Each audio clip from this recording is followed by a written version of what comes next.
There's no place to escape to. This is the last podcast. On the left.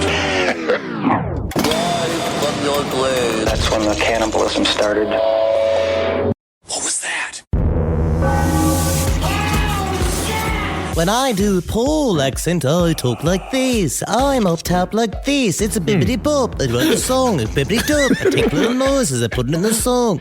But the John Lennon is down like this. John Lennon's like, hey, look, Yoko, I bought a new shirt today. It's from Target. And she's like, So it is a funny joke. Beautiful impressions. Welcome to the last podcast on the left, everyone. I am Ben Kissel with Marcus Parks. Hello. All right, we got, I guess, British. Is that right? Henry Zabrowski over there? I'm from Liverpool. I try to keep it down low like this. It's a sing-songy voice, and you write like this, and a little bit of a dip and a little bit of a top. Oh my God! Try not to move your head with that. That's amazing. I'm trying to grasp how to be a better performer. You're like crushing every day. it. And I sat and I listened to John Lennon speak a little bit just to try to get it. And I know that if I just actually tried, maybe I could do it. Yeah, let me try. Yeah. Well, the thing about the Beatles is that nobody ever thought that they'd really get this big. I don't know what the hell's going on, but I like it. I think that's close. That was good. That was good. All right, we're on to part 2 of this maniac, this Mark David Chapman character. We got a lot more to discuss here, and the little folks, I guess, are coming back, huh? Oh, yeah. My gosh. So when we last left Mark David Chapman, he had developed a drinking habit, was deeply in debt, and his mental health was rapidly deteriorating. I do like the idea of developing a drinking habit like you're the scientist inventing flubber in the basement. Just be like, no, honey, I'm developing a drinking habit. Be like, you're just slamming beers? Yes, that is correct. With Mark David Chapman, too, what I like is when people write about him in general, they always do the zip, zap, zop of like, he started work as a security guard, and then he found Catcher in the Rye, and then he read a book about John Lennon, and yippity-dip, he went and he murdered John Lennon. But Right. They negate the fact that he became a shuffling, muttering, crazy person. Like he became a street person like in a second. I mean, he still had a house and a wife and shit, but at the time it was like he was going on autopilot into Cuckoo Bananas Town and everyone was watching him descend. All right. Well, not all the time, though, because he could compartmentalize it. Like, he kept going back and forth between being that shambling street person and then snapping back into it and was like, all right, time to go to work. Best of both worlds. Yeah, but a part of that was helping him tighten his bootlaces was the 2 buds he was having in a brown bag before going to work. You gotta stop the shaking somehow.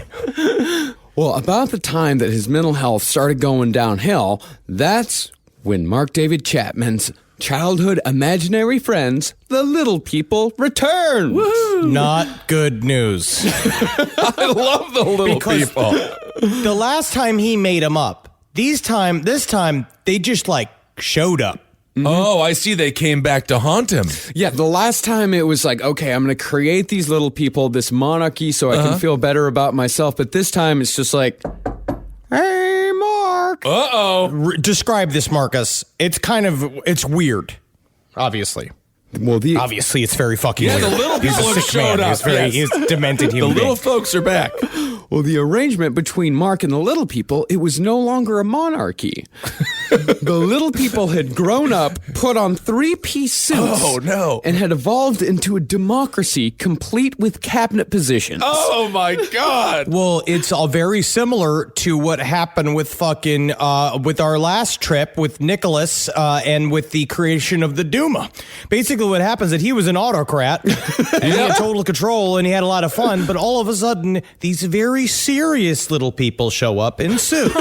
And he has to negotiate with them in order to get shit done, which you find out is very difficult, especially when you're used to being an autocrat. Yeah, absolutely. Was there a little person president? Well, there was one specifically loyal little person named Robert who used to take Mark David Chapman aside and kind of do one-on-one diplomacy with him. Okay, makes all the sense in the world. No way is this guy off his rocker. But no, well, seriously, he sat down with his wife, Gloria, and she came in and she's like, Mark, we're spending a lot of money. You're buying first class tickets to these weird little vacations. You're just blowing money on all of these horseshit, your weird art collections. Because that was the thing during this time period. He became an art collector and he started borrowing money from his family in order to buy pieces of art that he thought he could flip for more money. And he's like, I know I got the touch. I've seen Antiques Roadshow and they all talk like me. That was...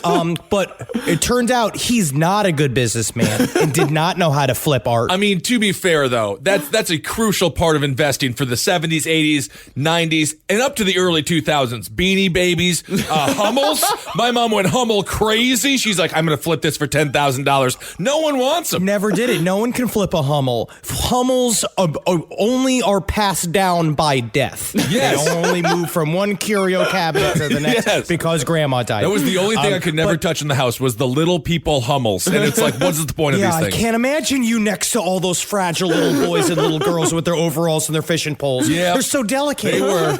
But Gloria walks in the kitchen and he's like, don't worry, I got everything figured out. The little people are back and they're going to help us figure out everything. And she's just like, okay. Every wife's dream. I will say Gloria Chapman has to be, I mean, she's up there with Jerry Brudos' wife as far as being understanding. Oh, wow. I think that's the term. Yeah, I mean, sure. She was also sort of kept as a vaguely like a hostage. Yeah. She was both scared and adoring of Mark. So Chapman, I mean, he is drowning in debt because he's buying dollies, he's buying Picassos, quote unquote dollies and quote unquote Picassos. Right. So Chapman, He bought a dolly. Dali used to have these little like signs on his desk that said Salvador Dali, and he bought one of those for $5,000. Authentic. Who doesn't like a placard? So Chapman put the little people in charge of Operation Freedom from Debt. Oh, now what is this operation all about? Freedom from debt. Oh, makes sense. But amazingly, through a series of subcommittees, cabinet reviews, and congressional hearings, all done by the little people in his brain, it fucking worked. Wow. Okay, this is my problem though. I love it. The only reason why we think that his budgeting, quote unquote, budgeting system worked is because he said it worked. Yeah. I think that if you cut to him just being like, going up to Gloria, being like, don't worry, Gloria, I got it all figured out, and shows the budget, and it's just a picture of Bugs Bunny sucking his own dick. And then she's just like, well, I sure hope so, Mark. I sure hope so. Well, now that's a piece of art a lot of folks would buy. Well, I do think it actually did work out because I think Gloria did say that it did work out. And as we'll see later, he had a lot of money to take care of certain missions that he had in mind. Okay, thank He you, figured little it out. people. Well, the thing was about all of this is that the little people didn't actually seem to be the problem. So Mark David Chapman's depression had returned, and with it came an obsessive nature that only grew as time went on. Chapman also decided to start becoming what we would call a professional pain in the ass to the people in Hawaii. Yeah, he became a real George Costanza. Like immediately. He called in bomb threats. Like he was doing, every time he saw something he didn't like, he'd call it a bomb threat. He was just making late night phone calls, doing the thing, calling, being like, your refrigerator's running, you better go catch it. And then like again and again.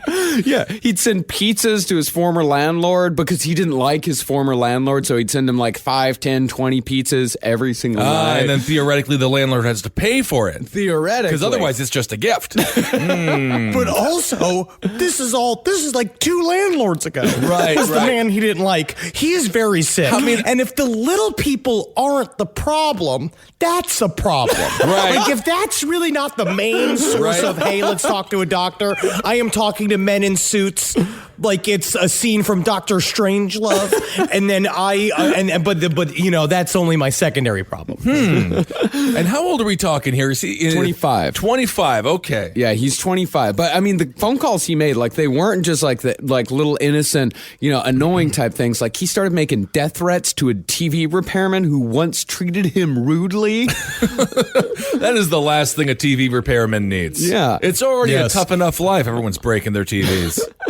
Yeah, he'd even stand at his apartment window and call the payphone across the street. And when the stranger would answer, he'd say, I'm watching you.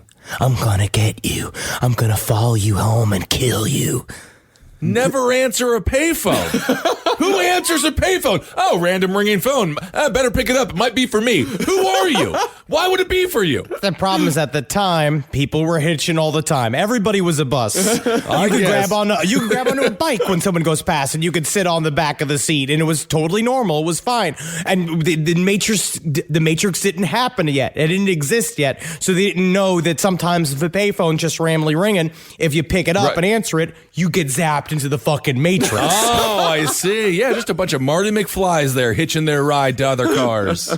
And then there was the doctor at Chapman's old mental hospital. The doctor hadn't done anything wrong to Chapman, but Chapman still called him to tell him he was going to die while playing a laughing box, which is an old 70s gag, and laughing boxes sound like this.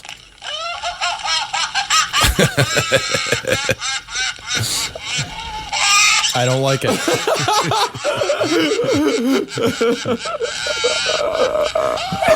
It's like you, Marcus.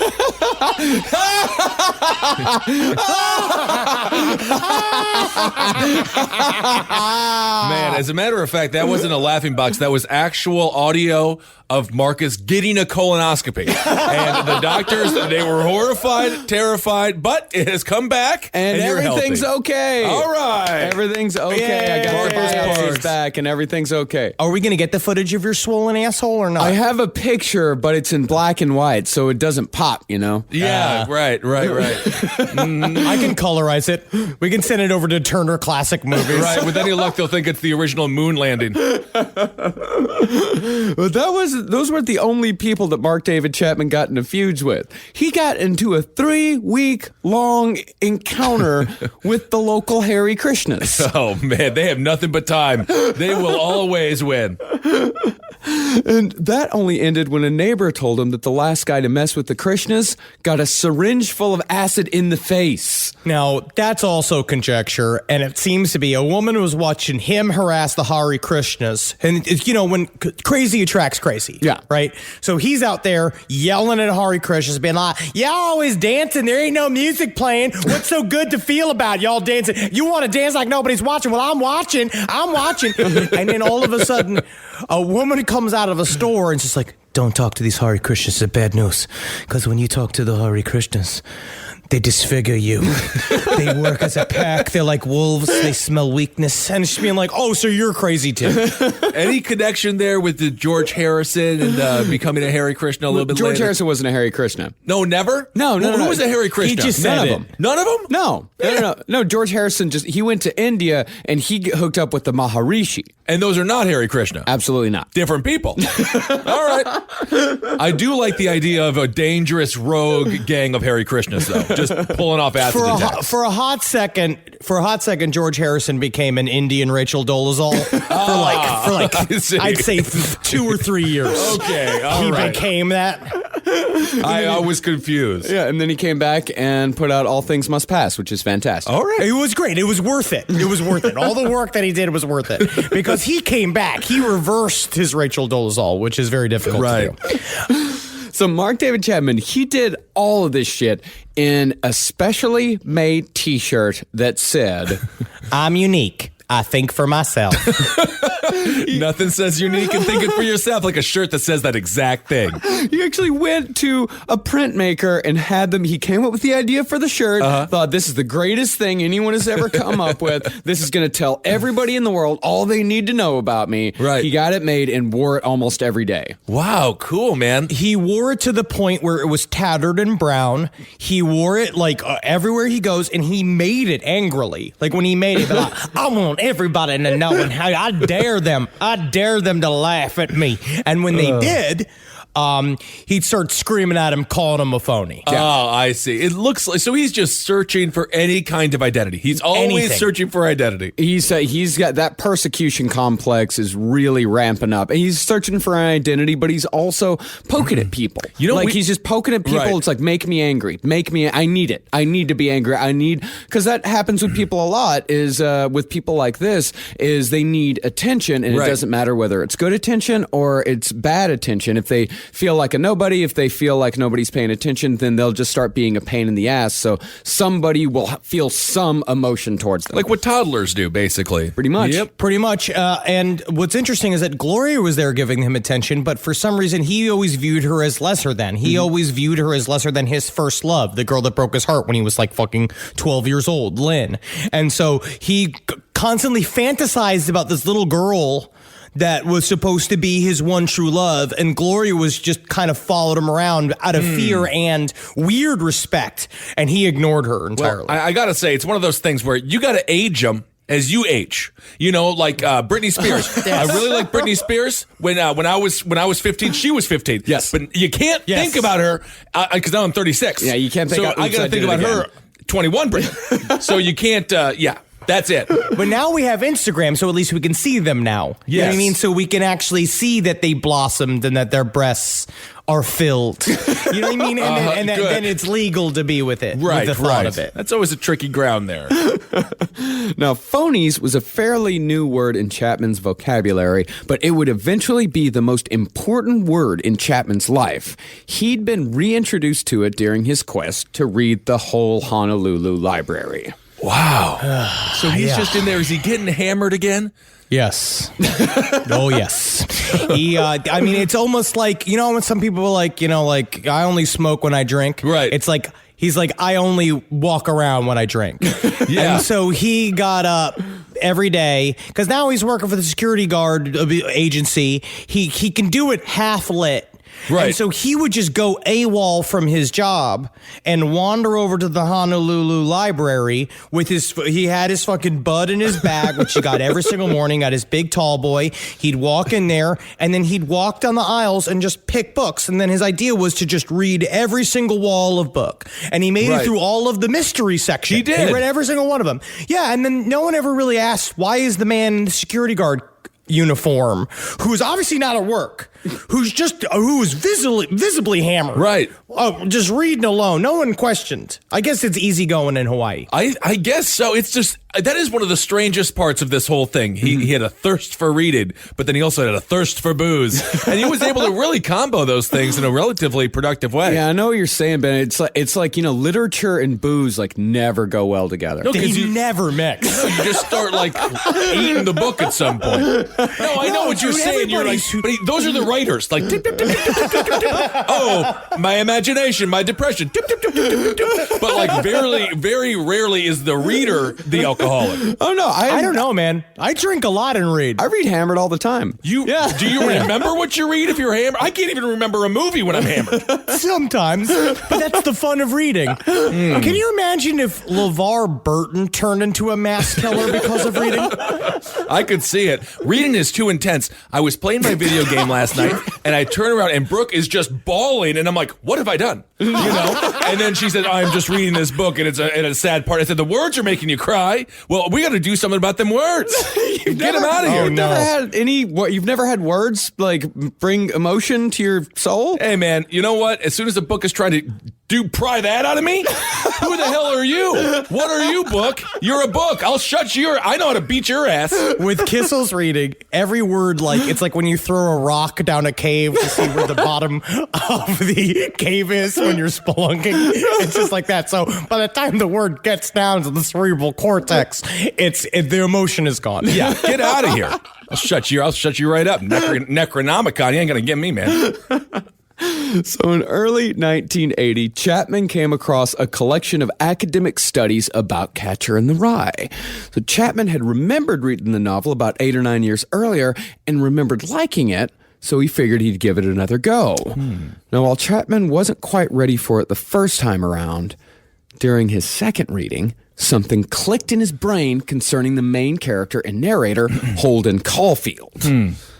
But isn't the irony here that actually the first time he read it, that was the age group that's supposed to enjoy it, and the second time he's kind of too old for it? Yes, absolutely. Yes. Yeah, he was 25. And at that age, he found a kindred spirit in the shitty 16-year-old boy wandering the streets of New York City.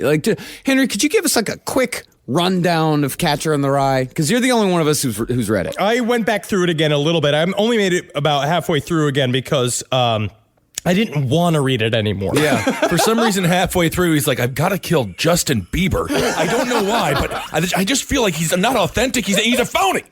No, my problem is that it would be like Ed Sheeran, is that I could see myself in a psychotic break, like watching my face mold with Ed Sheeran's face and just being like, gotta kill the problem, gotta kill the problem. Oh, man. But I do not mean Ed Sheeran harm. No, he's of allowed course to not. walk free. Yes. But no, Holden Caulfield basically is kicked out of his fancy private school. It's his fourth is he's kicked out, and the book follows a lost weekend in New York of Holden Caulfield wandering around with his thoughts about how everybody's a phony and how he wants to protect the innocence of all children. And so it's him walking around. It's like he sees a sex worker. He asks a cop in Central Park where he can find the ducks because he wants to go walk with the ducks because the ducks are the only thing that are fucking free.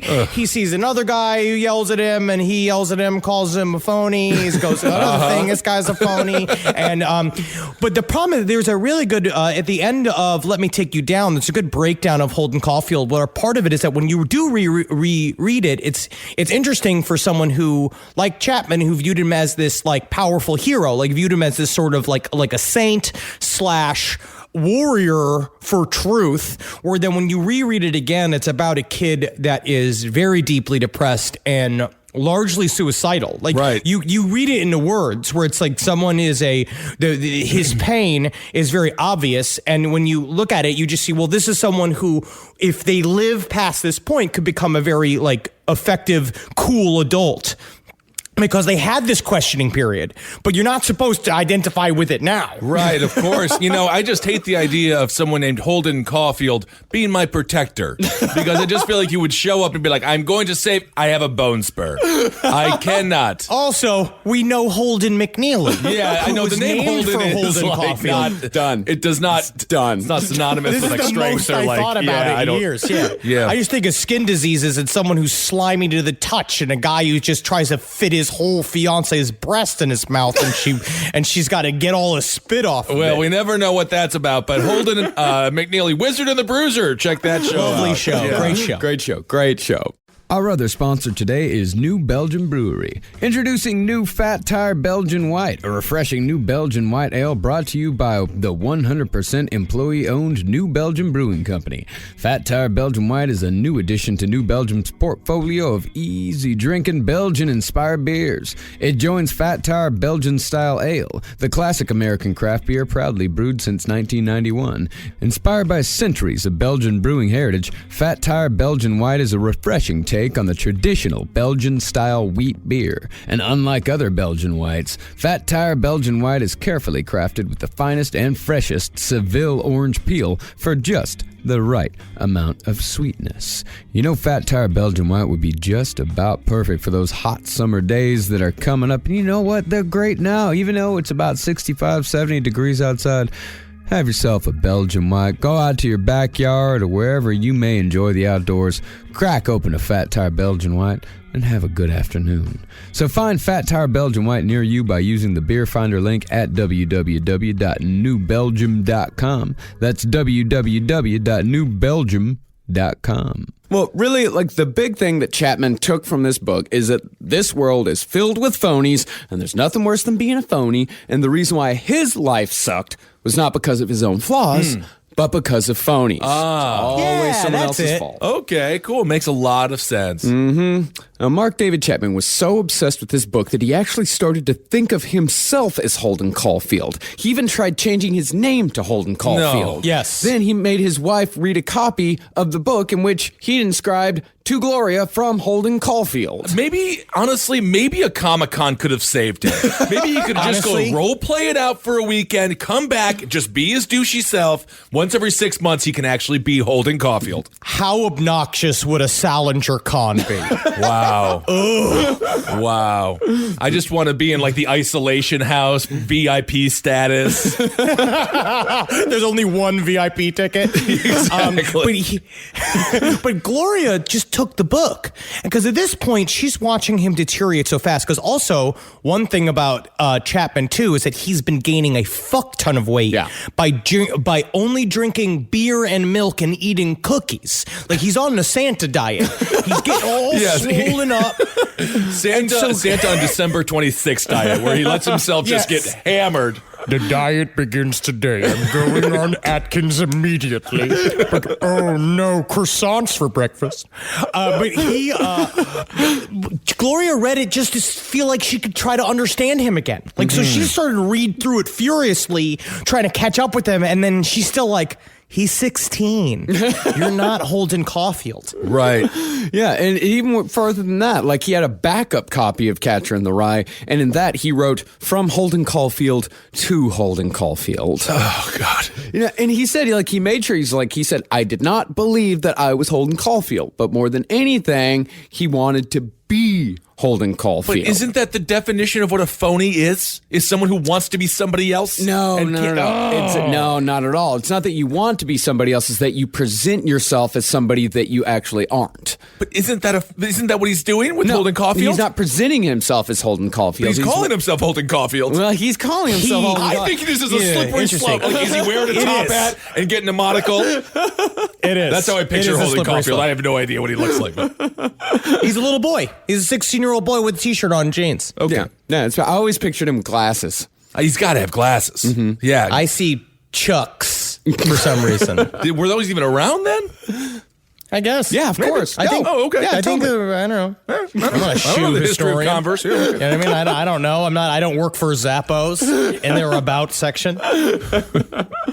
Well, what he wanted to do is he wanted to bleed into the pages of Catcher in the Rye. He wanted to bleed himself with the ink. Like, he wanted to be the titular catcher that saves children from falling off the cliff, therefore saving their innocence, as told in a story in the book. Okay. I'll tell you what, I'm a real titular catcher. Whenever my fiance lets me. Come on. Yeah. I thought we were almost mature enough to let that word go. I actually put it in there as a trap to see which one of you were going to. I thought it. I thought it because that is a humorous word because it has what word is in there. That's kind of fun. But yeah. Yes, he said there was a story where it's about children playing in the fields of rye, and he made up this kind of allegory about kids falling off the cliff, and then he wanted his life to be, he would be at the edge of the cliff catching the kids. But a part of it's also, I think we talked about a little bit last episode, it's an authoritarian point of view. It's this idea of I'm the only person who can help everyone. Yeah. And that the way to help people is to freeze them in the past. That they're not allowed to grow older. You're supposed to make sure that they never change. And because change is bad. Change means you turn into a phony. The only people that are real are children, even though you eventually will grow up. Right. No matter what. Kind of horrifying there. Yeah. Kind of horrifying. Yeah, it's a lot of people have that authoritarian streak, especially when they're younger. Sure. You know, where it's like, how's that person going to tell me what to do? I'll tell them what to do. That's going to work out, But meanwhile, there's people waiting in the drive-thru of Burger King just being like, it's Whopper Wednesday. We need to get these Whoppers out. Come on, let's go. Well, Mark David Chapman, he wanted to blend himself with the ink. He wanted to become Holden Caulfield. He just had to figure out how. And all this time, something very dark and very troubling was brewing inside Mark David Chapman. Because it wasn't like this new obsession, made him happy. It's not like when you find, a new video game that you really love and just want to play all the time. Sure. Like this, it made him miserable.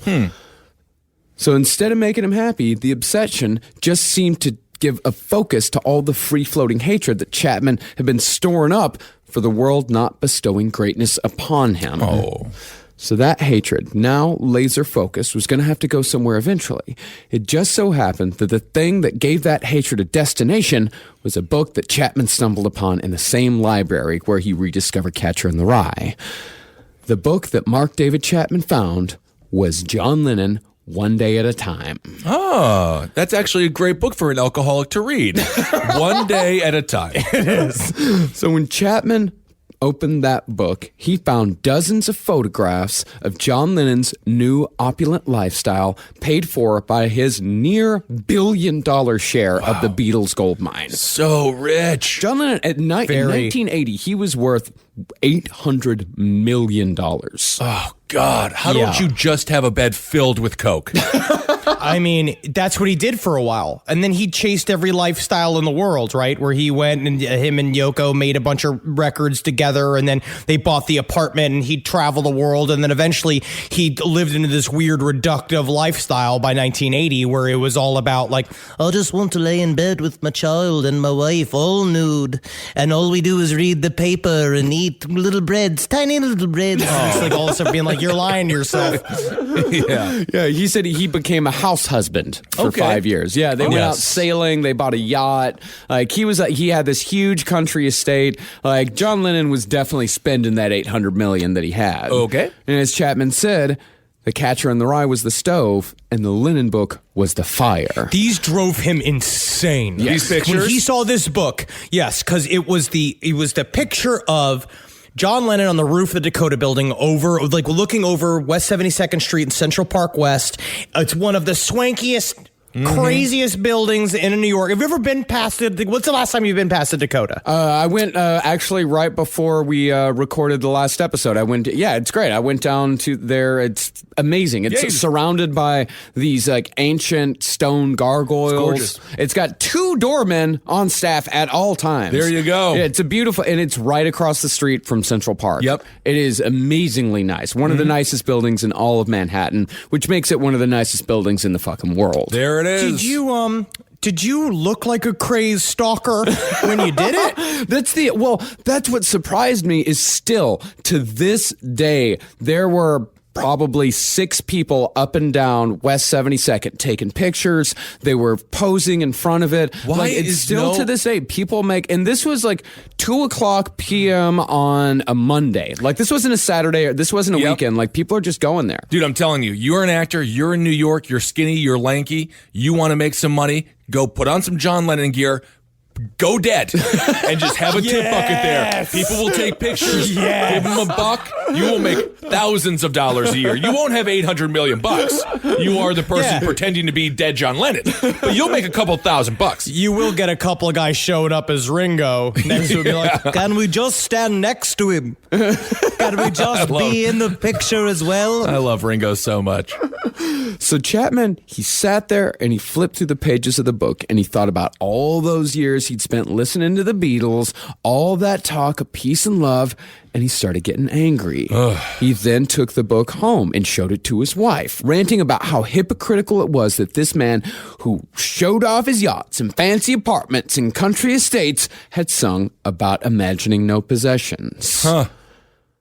Then Chapman read an article in which Lennon admitted that all the super obnoxious stunts that he and Yoko had pulled throughout the years had all been for publicity, all cynical promotional events just to sell more records. Well, I mean, imagine John Lennon, he's saying, imagine you have no possessions because you gave them all to me. You know, like, this is not about me, this is about you. Like, you don't have a God, you have nothing, but like, I have a bunch of stuff. Then Chapman got a copy of Lennon's first solo record and heard Lennon sing that he didn't believe in God or heaven or even in the Beatles. It's very, it's a provocative song. It's a fine song. But you could see that he wrote it to be specifically upsetting. Yes. Right. Yes, which is part of the infuriating nature of John Lennon. Okay. Oh yeah, he was a real jerk off. Yeah, very talented. Makes jerk sense. off. Technically the victim in this story. He is absolutely the victim. Of course. But that also does not make him a saint. No. You know, that does not make him a martyr or a god or anything like that. We are still allowed to say that John Lennon was an infuriating human being. Okay. Yeah. Yeah, he said that the only things that he believed in were himself and Yoko. Sure. But even... Great. Sure. Okay. Okay. I mean, I listened to Double Fantasy while researching this episode, and I'm not a fan. A couple of good songs on there. There are 2 good songs. I'm Losing You is a fantastic song. And Watching the Wheels is a pretty good song. That's something fun to do, too. But even after all this, the thought of killing John Lennon hadn't entered into Mark David Chapman's mind. He was angry and betrayed by what he thought John Lennon owed him specifically. Right. But he wasn't going to kill him. Okay, well, if he does plan to kill him, he's going to have to go through the little people. He has to go through little people Congress. He better get approval from Congress. Honestly, talk about the red tape. Yeah, you already it's got not to deal easy with. to do. We're talking war here. And talk about the lobbyists from the balls saying we need to be jerking off more. Oh, man. What finally did it, though, was Sergeant Pepper's. I bet. Isn't that what you call your shits? Sergeant Pepper's after. Oh, man. Admiral Peppers. All right, let's not. But they didn't go to 15 years of shit school to be called Sergeant Peppers. Very good. That's very. You keep them honest. Keeping them honest. That's good. Yes. So one night, Chapman was thumbing through his wife's Beatles LPs and happened to pull out her copy of Sgt. Pepper's Lonely Hearts Club Band by the Beatles. He said he was staring at John Lennon's face on the cover of that album, just like he used to stare at his copy of Meet the Beatles when he was a kid, and suddenly a thought popped into his head. Wouldn't it be something if I killed John Lennon? Wouldn't it be something? Like he came up with the cronut. Yeah. Like, wouldn't it be something if I killed John Lennon? That's a funny, fun idea. Wild. Yeah, that's one of those thoughts that should come in and bump right out. But I guess for him, it just kind of bounced around. Huh? We all have dark thoughts. Of course. We all have very dark thoughts. Like, what if? What if I did that? Yeah. But you don't do it. Every day. Technically, the therapist that I have it's called intrusive thoughts. Yes. You know, and I have them all the time. Yeah, of course I'm always driving down the street being like, if I just fucking jerk the wheel and I stop all this whole highway of traffic. It's, it's fun almost to think about, to dabble in. Oh, yeah. But you just let it go. Yeah, my most intrusive thought is when I'm in the exit row on a plane. What would happen if I just pulled that lever? Okay, well, that's good to know. Thank you. Well, the horrible thing was, it was pretty easy to kill John Lennon. Because everyone knew he lived at the Dakota, and they knew exactly where to find him coming in and out of his home almost every day. Because people would camp out in front of his building waiting for an autograph or just to meet him. And to his credit, he was actually very gracious to his fans who did that. Sort of like an Occupy John Lennon situation. That's actually very nice, though, that he would sign autographs. Let's say that's very sweet. He was really close with his fans by the end, because in the end he kind of came back around. As he was coming back down to earth, a part of it was his trying to accept everyone. Like he was trying, like he would make friends with some of the super fans that would hang out, they would sit and they would chat. So maybe he could have turned out okay. He went through a Shia LaBeouf phase. Yes. Where he says, I'm disconnected, but then Shia LaBeouf hanging out with everyone, watching his own movies, being around people. I'm actually a huge Shia LaBeouf fan. I'll defend him. I like him. Yeah, I like him. He's fine. He's just fine.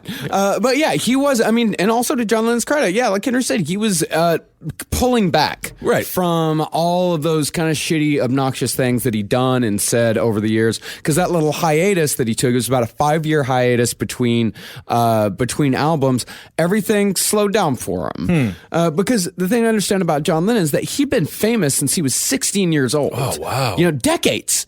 For decades, That's this guy crazy. had been mobbed everywhere he went. Everywhere that is, except New York City. New York does not care. No. People were cool here. They cared that he was John Lennon, of course, but if they stopped him, it would mostly be just be like, hey, man, love the Beatles. Right. Hey, yo, Johnny, love the Beatles, huh? Hey, question.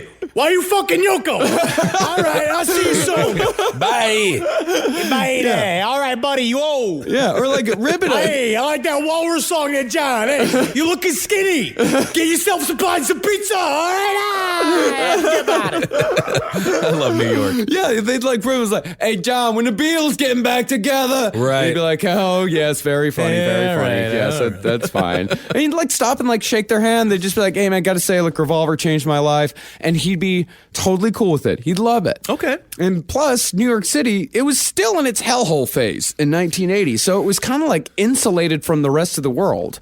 People were terrified of New York City. Right. So he pretty much, it's not like now, where fucking anybody can come and it's totally safe. It's one of the safest cities on the planet. Honestly, the most dangerous thing in New York City, Times Square, Mickey Mouse, Spider-Man, the Incredible Hulk, people who are dressed up as the Statue of Liberty, they are not your friends. No, don't take pictures with you. Do with not. them because they will demand money from you. Absolutely. And never take a mixtape because it is not free. No, never, ever, ever, ever take a mixtape. You learn that one real fast. Yep.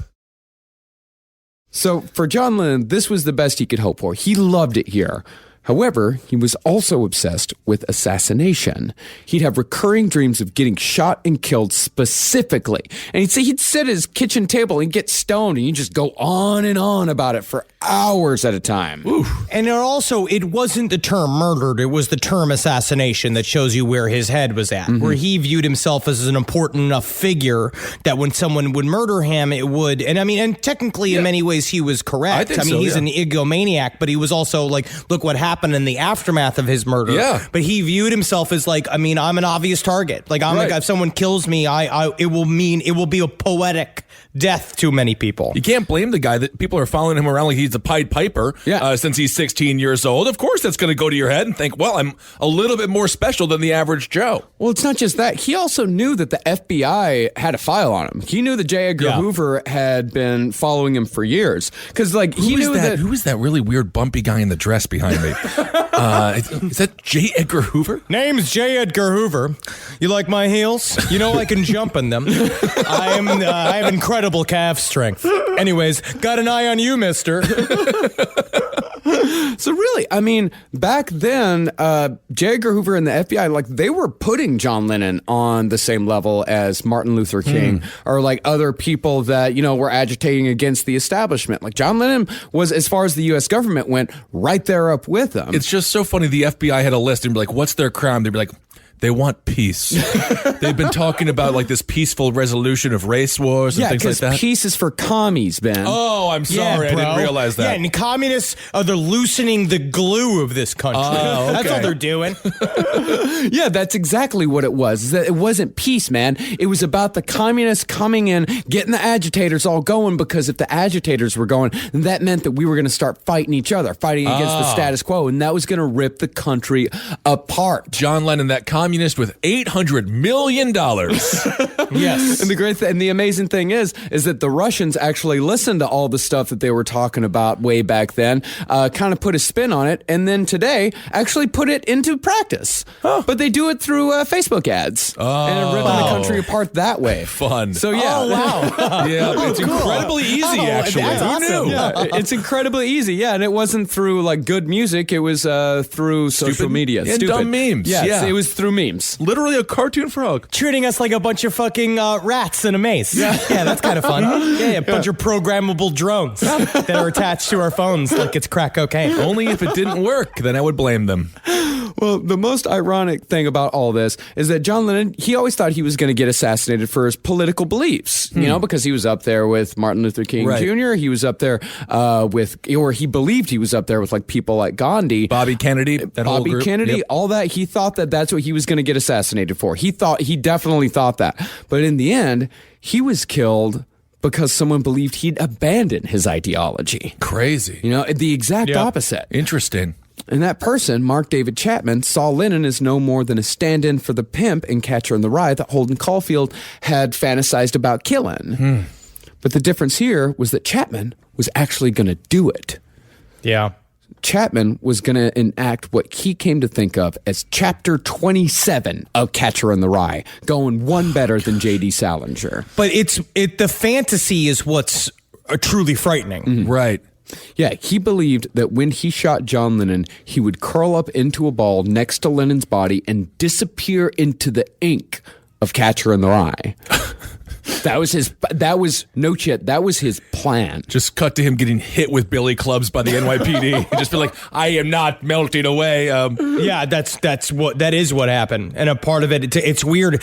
Over the course of reading Let Me Take You Down and researching into his book, at first, you laugh about the fantasy and stuff and all stuff, but it's actually starting to become very frightening for me. That Mark David Chapman did this, because then it's also the thing where it's like, I'm going to say maybe there's a solid 15% of people that are walking around just thinking the same shit. Oh, yeah, of But they course. just don't kill you. You know what I mean? They just don't kill you because they're just not going to, because their specific fantasy is like, I'm going to take a shit over here at the salad bar in the Sizzler. Like, I'm going to do it right on the Cobb salad. And then Right. I become one with the corn fritters. Like, I will dissolve into a corn fritter. And the family of 8 comes in and be like, man, these corn fritters today are tasty. Saltier than usual, but also like a corny taste.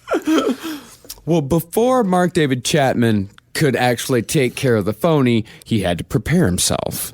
So on October 23rd, 1980, Chapman quit the maintenance job he'd been working and signed out with the name John Lennon, officially beginning his quest to assassinate the former Beatle. Okay. And amazingly, unbeknownst to Chapman, as this is pointed out in Let Me Take You Down, John Lennon was starting something new as well. On that day, John Lennon released the single Just Like Startin' Over ahead of the release of Double Fantasy, his first album in 5 years. Just Like Starting Over was the song? Yeah. And so maybe that goes to what you were talking about earlier, a rebirth Yes. of who he was as a person. Oh, it was very trying much to on connect purpose. again, yeah. Yeah. Oh yeah, it was like purposely put together. It was a whole thing. It was his return. And then Chapman, it kind of got folded in too. It's another synchronicity that he viewed as like, oh, I'm going to serve my purpose here. Well, that's the thing, though, is I don't think Chapman ever knew about that. It's so weird though. Then if he did, So he weird, didn't. yeah. And it shows just so much how it's such a fucked up coincidence. It's such a their lives are melding together, not on purpose. No, Right. not at all. Because Chapman was in Hawaii, and and it wasn't like it is today, Yeah. where something is released worldwide at all at the same time. Where we're hearing the same shit that they're hearing in like Korea. Yep. Like things had to travel. Yeah, I think in Hawaii, in the 1980 Hawaii, I think the best music was Coconuts, and it was just people slamming them yes, together. Exactly. Yeah. Oh, they had ukuleles. Oh, yeah, they had. There's been Zoe Deschanel's in Hawaii since the beginning, but they weren't Zoe Deschanel's. They were traditional Hawaiian musicians. Yes, no one should play the ukulele unless they're over 350 pounds, because that is adorable.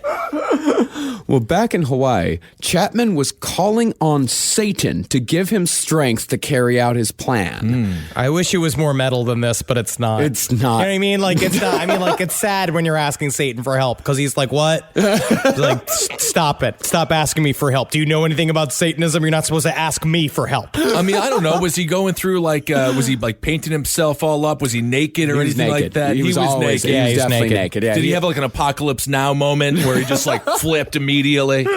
Well, he did destroy his wife's record player once when it wasn't working properly. He was trying to put together and he destroyed it. At this point, he's become a terror in the house, muttering to himself, sitting in the kitchen, screaming at his little people, like doing like his pitches at the little people.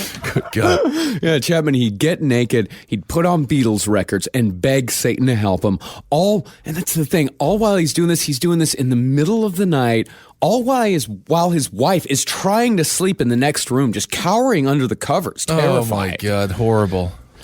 And to the best of Chapman's memory, this was one of his chants to Satan. Hear me, Satan. Accept these pearls of my evil and my rage.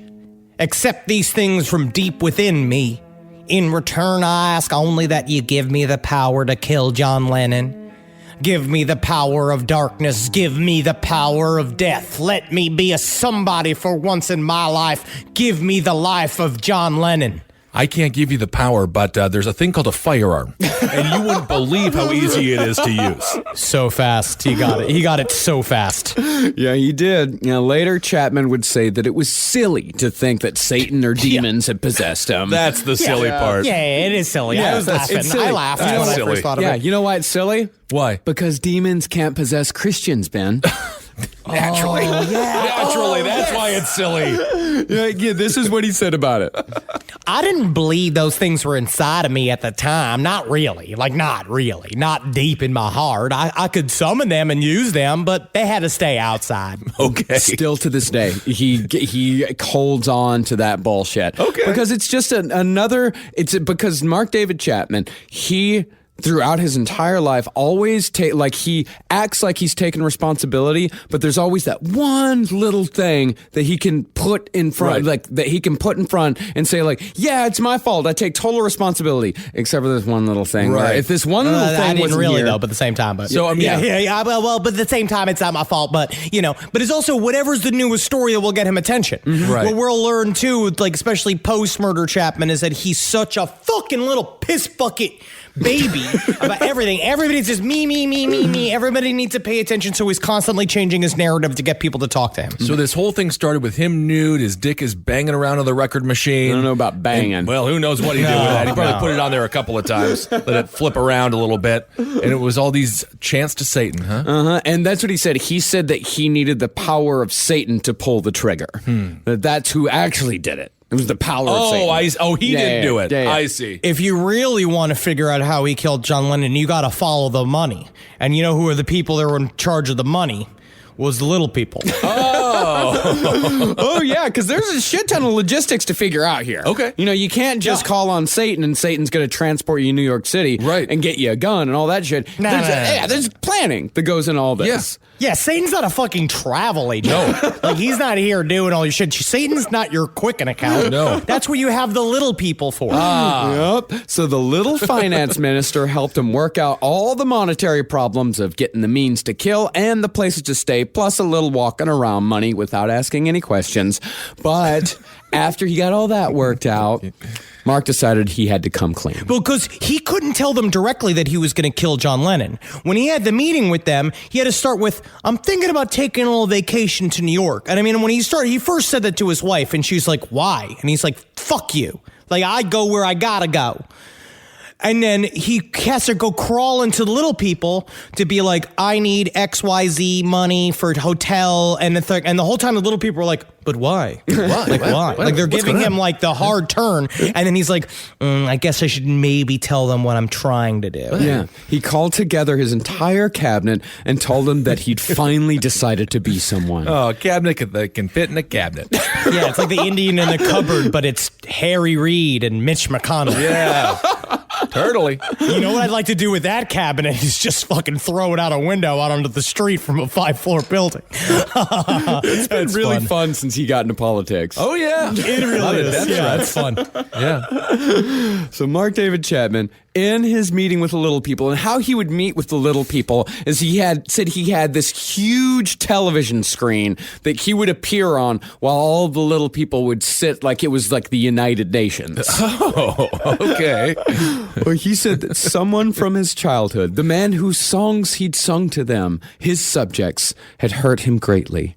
He told them about the John Lennon book and the betrayal and his astonishment that Lennon lived in New York and not a big castle in England with all of the other Beatles, which would have somehow been better in Chapman's mind. Okay. British people are supposed to live in castles. I guess I understand that. Yes, and British bands are all supposed to live in castles together. It makes sense.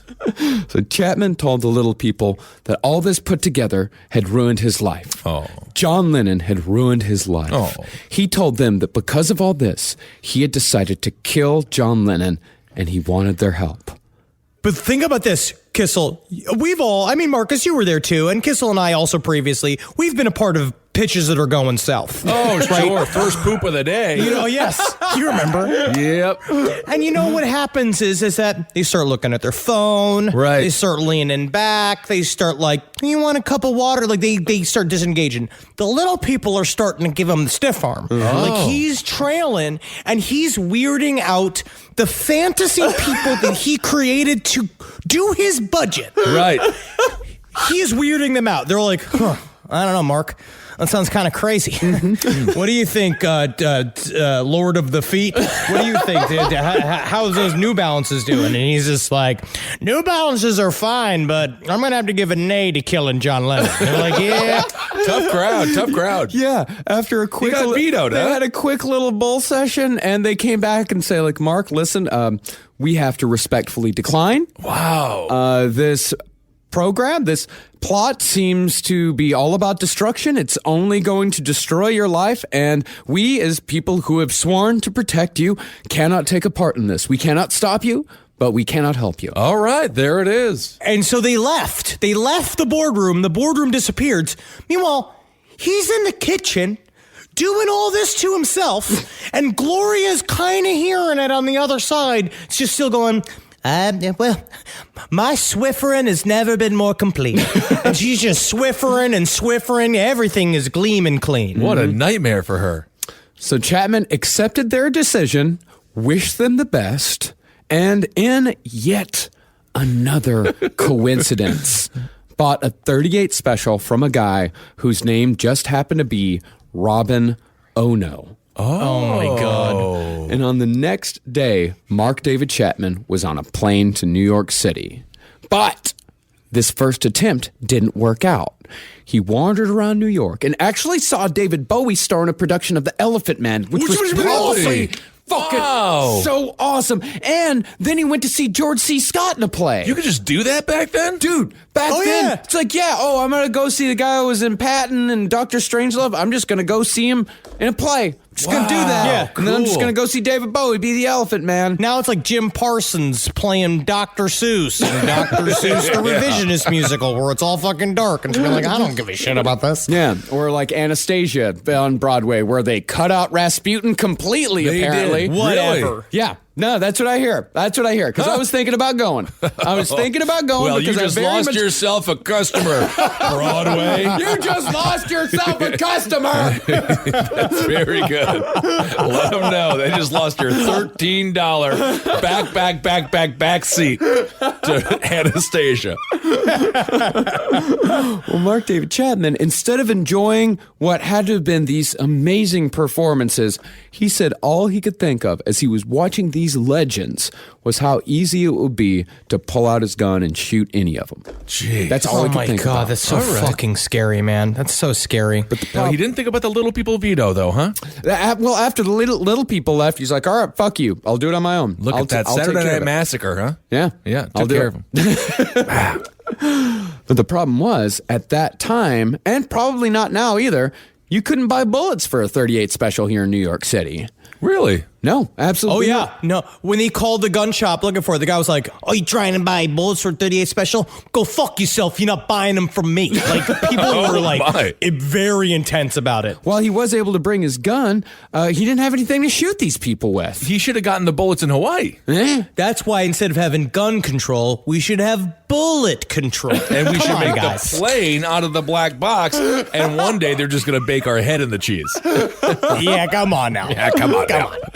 So, to solve this problem, Mark David Chapman took a flight down to Atlanta, and under the guise of just a nice little visit to an old friend, he picked up 5 hollow point bullets. Okay. Not only say, give me 5 hollow points, which you gave it to him, he then trained him how to use the fucking gun. They went shooting immediately And because it's Atlanta, so it's fun and games. And then he's just like, "Don't you do anything nefarious with them bullets now?" Right. And he's been like, "Never in 1,000 years. I just collect them. I draw little faces on them. You know, I speak to little people in my brain. Can I get the bullets back?" All the targets looked like John Lennon, you know? Yeah. Kind of wild. And he told his friend, like, hey, yeah, I'm going to New York City. I've been in New York City, coming down for this visit. Now I'm going back to New York City. I got to have something to protect myself with. Right. And the guy's like, oh, yeah, of course, man has a right to bear arms. Here's a handful of hollow point bullets. Okay. So Chapman returned to New York fully loaded, and as a further coincidence, just another one, he read an Esquire article on the plane criticizing John Lennon for his hypocritical upscale lifestyle. Oh, nothing like Esquire to bring people down to earth. Yes. And of course, like, you know, John Lennon took this as a sign. What he was doing was right. He even went to the Dakota where Lennon lived and made friends with the doorman scouting out the scene. But one night, Chapman went and saw the Mary Tyler Moore Timothy Hutton movie, Ordinary People. Oh. Very sad. Yes. Very sad. Isn't movie. that one of the saddest movies of all time? It's like, I'd say. when I looked it up on IMDb, when checked it out, it said you may also like Terms of Endearment. Okay, good. Great. Yes. Yeah. Yeah. Who likes that? I don't know, but Jackie. Jackie. These so are sad. Jackie movies. Okay. Yeah, Jackie likes sad movies. But for some reason, Timothy Hutton's character in Ordinary People touched Mark David Chapman in such a way that he called his wife and told her he was coming home. This motherfucker identified with everything. If he saw, I bet you he'd see a commercial for bananas and be like, that banana woman with all the fruit in her head.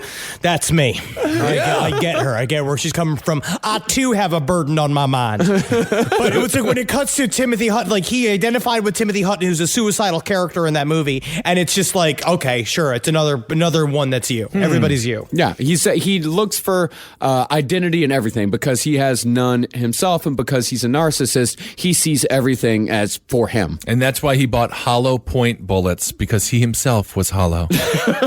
Psychological coincidence, but also a theory that is working. Why not? So Mark David Chapman spent 2 more days in New York, still going to the Dakota and staring at the building while listening to Todd Rundgren on his Walkman.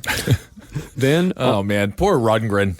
He did not want to be a part of this. Of course not. No, Rundgren's actually a good dude. Like, yeah, he produced the New York Dolls' first album. He produced Bad Outta Hell. Oh, cool. Yeah, this guy, he knows what he's doing. Todd Rundgren did not deserve any of this.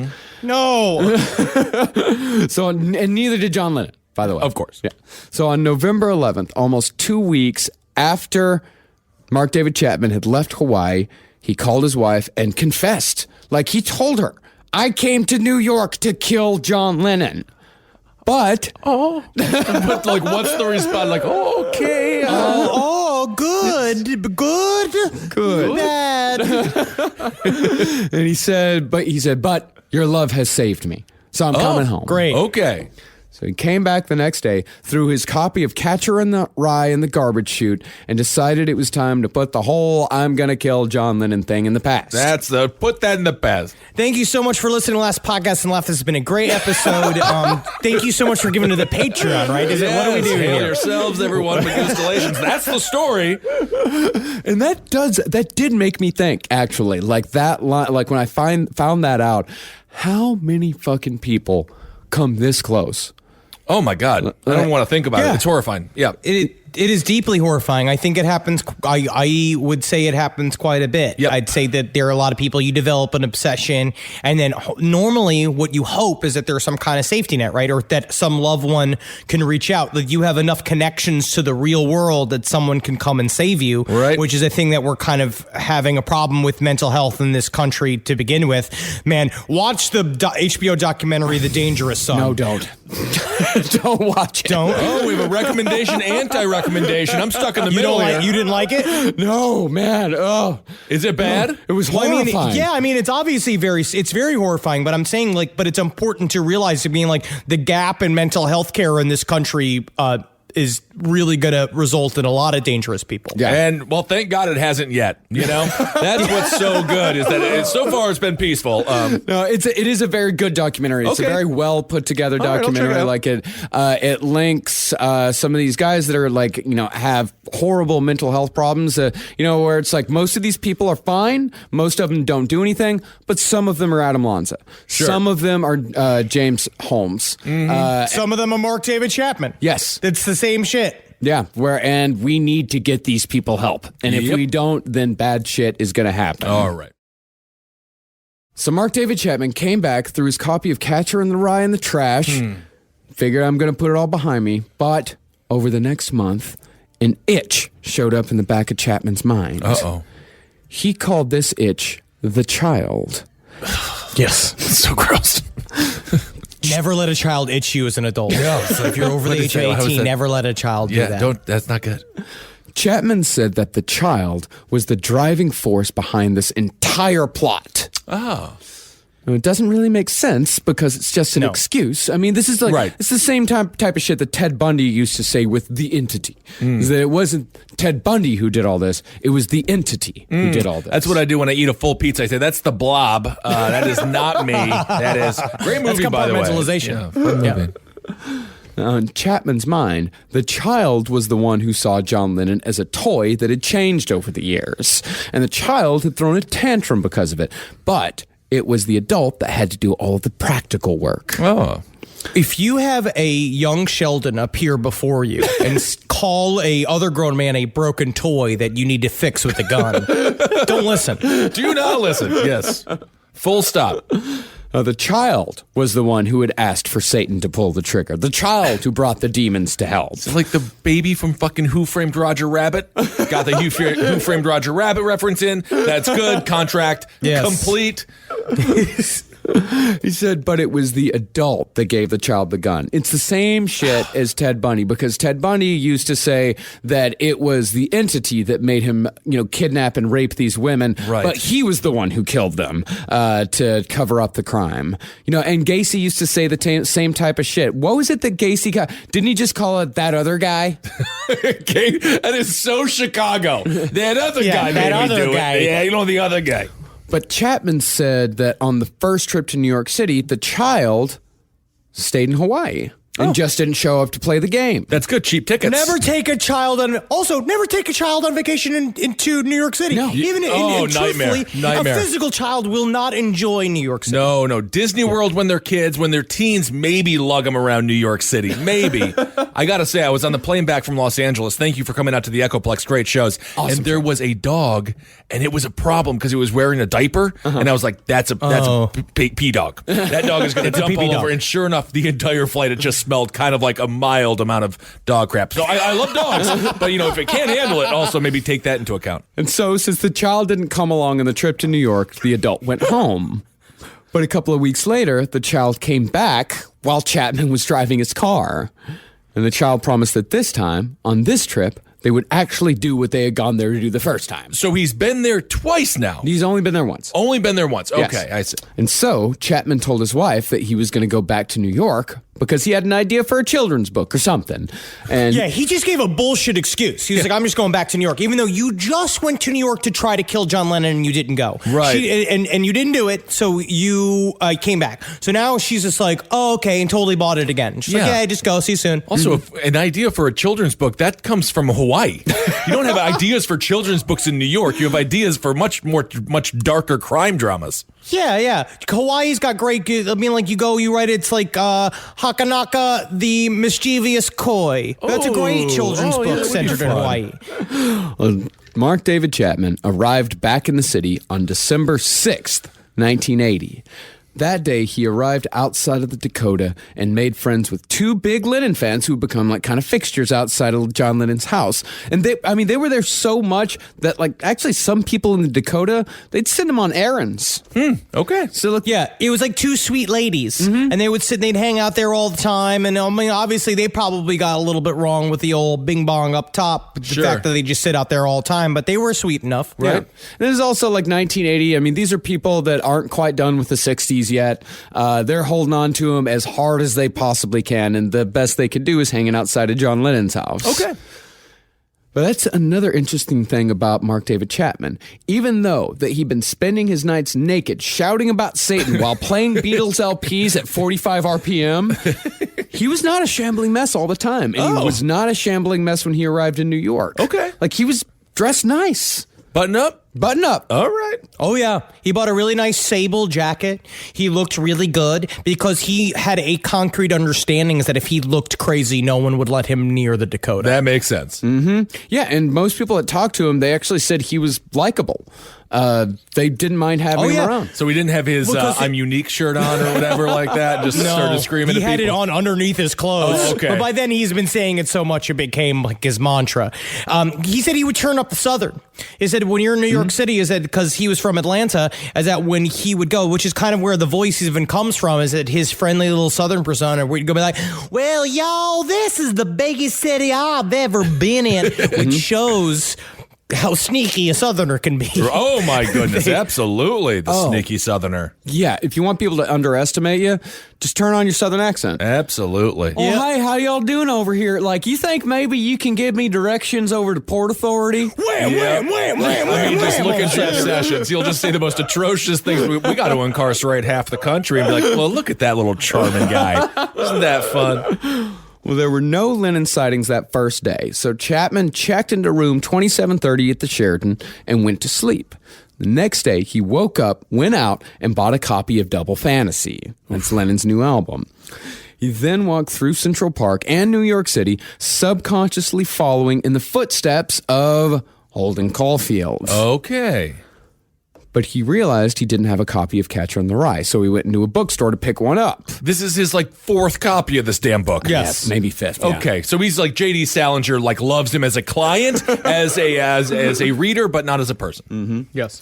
But perhaps tellingly, Chapman forgot about all that when he spotted a postcard featuring a scene from his favorite movie. Try to guess what it is, Ben. Favorite movie? Annie Hall. No. Weird. Interesting choice, though. Yeah, just give it one more shot. It's older. It's older. I'm going to say Singing in the Rain. Actually, you're not far off. Wizard of Oz. No kidding. Well, he also identified with Dorothy. Before he went through a whole Wizard of Oz phase where he said he was Dorothy, and then eventually he said that his persona was a mix of all four of them. So this is another one. But this is me. It's like when my mom went from collecting things shaped like hearts to things shaped like pelicans to snowmen, and now my mom collects witch figurines, and that's what she does. But that is the whole point of that movie. Is you're supposed to relate to every one of those characters as a little piece of you. It's the whole point. But he saw it as they're an amalgamation of me. Yeah, buddy. He was. He's the only one who existed, Kissel. You're not important. It's just him. No, I know. It's just all right. Yeah, the whole world exists for him. And that's that's kind of the conflict is the whole world exists for him, and yet the world isn't doing what he believes it should be doing. Well, you know what? Talk to the little people, get things done, pass some legislation. They ratted him out. He fucked up the pitch, and they all left. Oh man. Well, besides just buying the Wizard of Oz postcard, he also bought the January 1981 issue of Playboy, which featured an interview with none other than John Lennon. Okay, who's on the cover there? It was Martha Runterson. I think it was in it. Grunderson? Oh, they did a Nebraska Housewives edition? It was the gross women of NSU that they were doing. It was a Nebraska State University. Looks like it's Barbara Bach. Barbara Bach. What a weird coincidence. Barbara Bach from Daisy Duke. Daisy Duke, who was on, what's his putts? Dukes of Hazzard. Dukes of Hazzard. Barbara Bach is currently on the new season of Works Cooks in America that I'm locked in for watching for some reason. That's a synchronicity. Really? Who knew? Worst cook, huh? So Chapman bought both the Playboy and the Wizard of Oz postcard. Okay. But the Playboy had the added bonus of putting him in the mind for a little hired company. Oh, my goodness. He called an escort, but didn't have any sex because, the whole warm wetness thing. Yeah, it made him scared. Yeah. Okay. So he just gave her a massage. And the thing that was really fucked up is that he called this escort, and she walks in, and she's wearing a green dress, which is the same exact color of the dress that the escort wore that Holden Caulfield met while in Catcher in the Rye. And so it's another one. It's another one where it's just like, what the fuck? She walks in a green dress. It's the same story. He gave her the massage. Yeah. He's the escort. I don't even why didn't he just put an ad out being like, I'll massage you for $50? He could make some money. Yeah. I'd actually like to ask the sex workers that listen to our show if that would upset you or not. Because I feel like it's kind of nice, but in the end, you're paying to be able to touch a woman without her yelling. I think that's a part of what it is. I think they're experienced. They've seen it all. Yeah, and he also called and said, hey, do you think you can send someone who, doesn't speak English very well? Like, someone who doesn't talk? He's like, yeah, I don't want to talk to him at all. I just want him to come. Because he told them, she came in, and he said, I don't want you to talk. I just want you to be here because tomorrow is going to be a very difficult day. Oh, my gosh. Okay. So that next day, on December 8th, Mark David Chapman woke up and knew that was the day. Oof. But before he left the room, he had to prepare. First, he practiced his quick draw in the mirror for a couple hours. Yeah, dude. You know what the problem is? That it's funny for a while, but it's also Travis Bickle. Yeah. It's Travis Bickle did the same thing. So it's like, it's funny to watch this fat dude do it, but then knowing that he's going to go. Right. kill somebody afterwards, it immediately becomes terrifying. Yeah, I know. It's just another. They're all just like they're just so pathetic, you know. It's like okay, so he's practicing his quick draw. Yeah, practice his quick draw, and every time he pulled the gun out, he clicked the trigger 5 times, like tick, tick, tick, tick, tick, tick, tick. And after he was satisfied with his gunplay preparation, I feel like he just also wants like a Red Ryder BB gun for Christmas. He's got to kill Black Bart. Like, so after he was satisfied with his gunplay preparation, he looked at himself in the mirror and said, quote, "The Catcher in the Rye of my generation." Chapter 27. Then he laid out a Mark David Chapman shrine on top of the hotel dresser, dedicated to himself and the things he loved. oh, good. He included a passport, a picture of him working with Vietnamese refugees, and a letter to one of his supervisors at the YMCA. And a really small, strangled little person from his Congress who defied him multiple years ago. Strangle him, and put him down. Along with all that was a Todd Rundgren 8-track, a Bible open to the Gospel according to John with Lennon written in next to John. Oh, I see. Yeah, you see what he did? Great. Yeah, I got it. Yeah. And in the middle of it all, he laid the Wizard of Oz postcard he'd bought the day before. And it was a nice little scene showing Dorothy and the Cowardly Lion. And I also put a plate of eggs and bacon because breakfast is the most important meal of the day. And I want anybody to see this to be reminded by it. That is a good reminder, yeah. He then walked in and out of the room a few times to make sure it was going to look right when the cops came in, rearranging it just a little bit each time for maximum Mark David Chapman effect. Well, because it's all about him, right? It's all about, because he knows they're going to come and search the hotel room looking for stuff, and he wants to make sure he can set the proper story. Right. So after he was satisfied, he left the room to meet his destiny.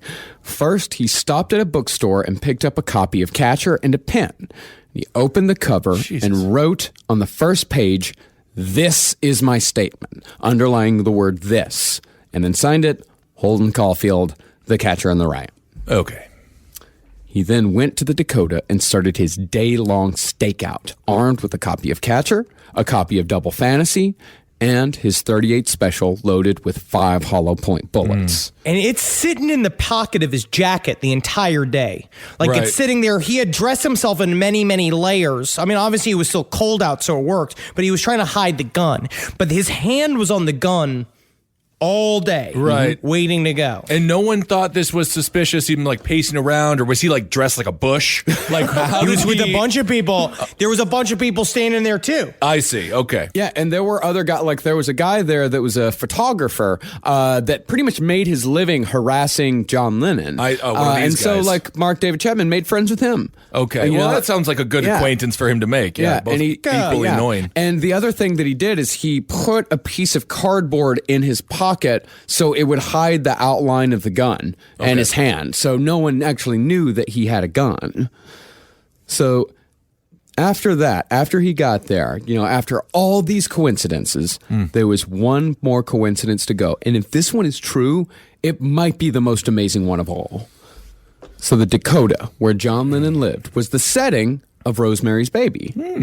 And Rosemary's Baby was directed by Roman Polanski, who was married to Sharon Tate, who we all know was murdered by the Manson family. Yeah.